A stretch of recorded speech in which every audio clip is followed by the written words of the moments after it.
You wake up on a Monday morning with a plan. Today is the day. You are going to hit the gym, answer every email, and finally start that project you keep pushing back. By 10 a.m., you are back in bed scrolling your phone. Sound familiar? Here is the uncomfortable truth. You didn't fail because you lack willpower. You failed because you were waiting for a feeling that was never going to show up on command. Most people believe motivation is a spark, something that hits you, like lightning, and pulls you into action.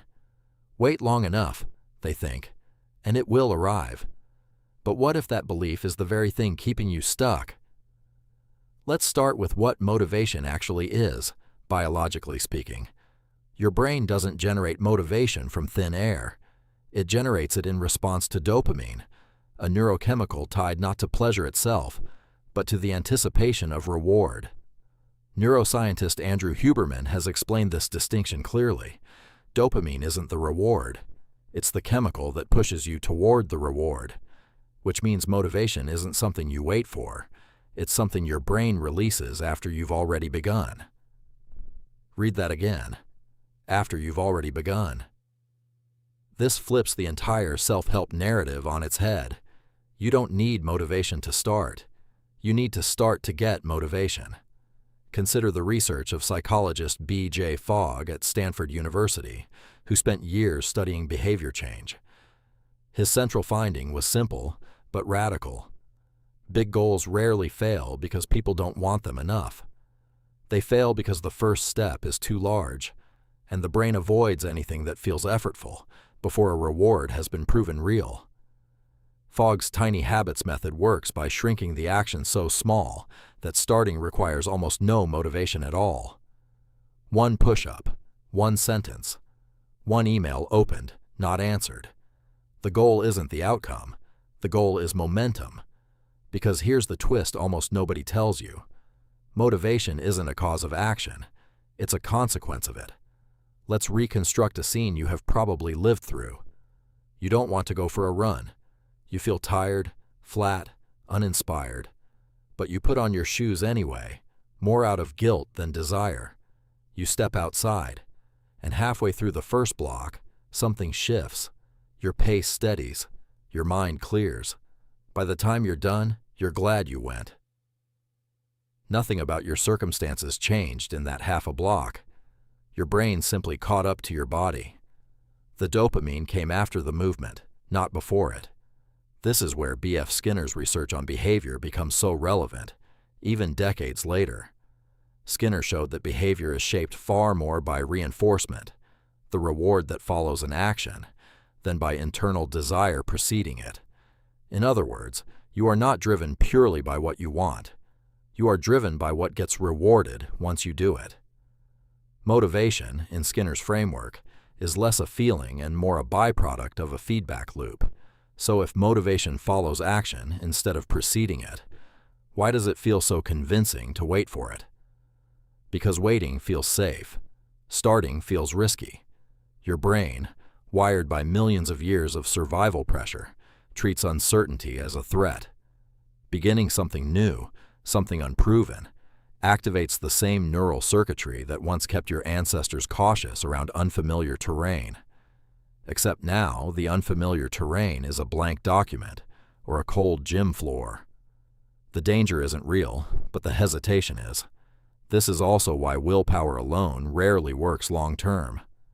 Psychologist Roy Baumeister's research on ego depletion suggested that willpower functions somewhat like a muscle, a limited resource that fatigues with use throughout the day.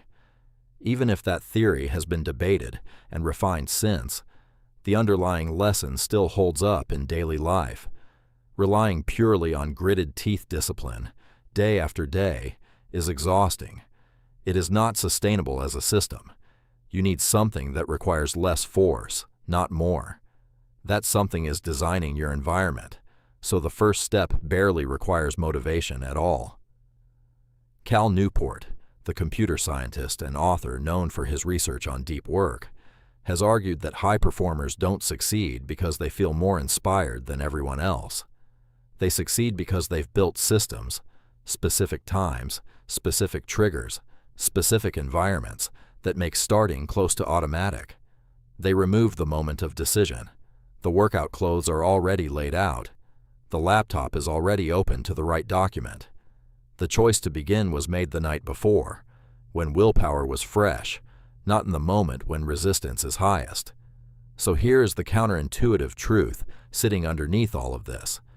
Motivation is not the engine. It is the exhaust. It comes out after the engine is already running, which means the real question was never how do I get motivated? The real question is how do I make starting so small, so frictionless, that motivation has no chance to block me? Think about the last time you scrolled your phone instead of doing the thing you actually wanted to do. It wasn't because scrolling was more meaningful.